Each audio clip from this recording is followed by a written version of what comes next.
அந்த மலையின் அடிவாரத்தில் நீர்த்துளிகள் கசிந்து இணைந்து ஒன்று கூடி சிற்றோடையாகி அதோடு இன்னும் சில சிற்றோடைகள் சேர்ந்து பேரோடையாகி பேரோடைகள் சில இணைந்து நதியாகி போய்கொண்டிருந்தது.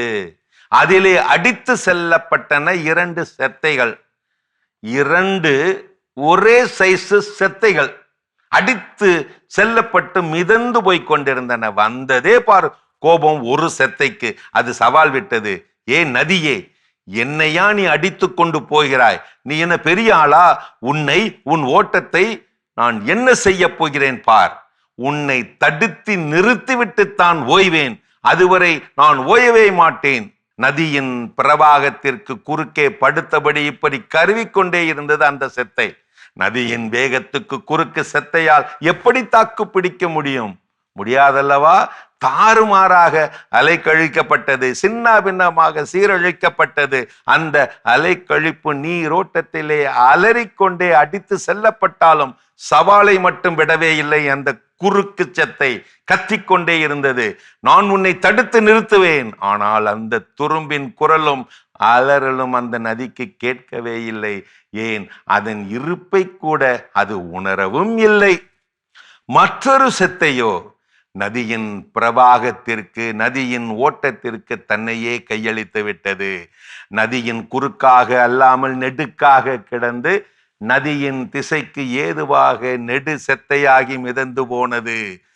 நதிக்கு உதவி செய்தது.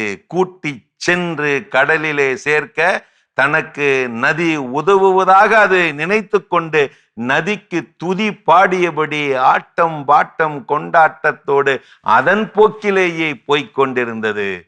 ஆனால் இந்த நெடுக்கு செத்தையின் இசைவான அந்த ஆட்டம் பாட்டம் கொண்டாட்டத்தை பற்றியும் நதி அறியவே இல்லை. அதன் இருப்பு நிலையையும் உணரவே இல்லை. அது செய்த உதவியை பற்றியும் அது அறியவே இல்லை. பாருங்கள், 2 செத்தைகளின் பயணம்தான். ஒன்று ரணகலமாய் பயணித்தது, மற்றொன்றோ இன்பமாய் பயணித்தது. ஒன்றுக்கு விளைவு வலியும் வேதனையும் துக்கமும் அலைக்கழிப்பும், மற்றொன்றுக்கோ ஆட்டமும் பாட்டமும் ஆனந்த கூட்டாட்டமும் கொண்டாட்டமும். ஒன்றுக்கு படுதோல்வி, மற்றொன்றுக்கோ படு பயங்கரமான வெற்றி. வாழ்க்கை ஒரு நதியோட்டம். சார்பு பயணி சாதிக்கிறார், எதிர்ப்பு பயணியோ களைப்படைகிறார். சார்பு பயணிக்கு தோல்வியே கிடையாது, எதிர்ப்பு பயணிக்கோ வெற்றியே கிடையாது. நமது ஆசையும் பிரபஞ்சத்தின் ஆசையும் ஒன்றாகவே இயங்கட்டும்.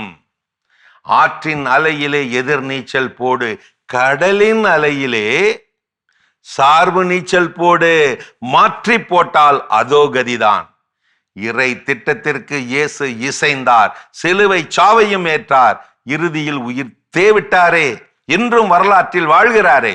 தூய ஆவியானவரோடு இசை ஓட்டம் கொள்க, சாவு எனக்கு கொண்டாட்டமே என வாழ்க. இப்படி நீ வாழ்வாயாக.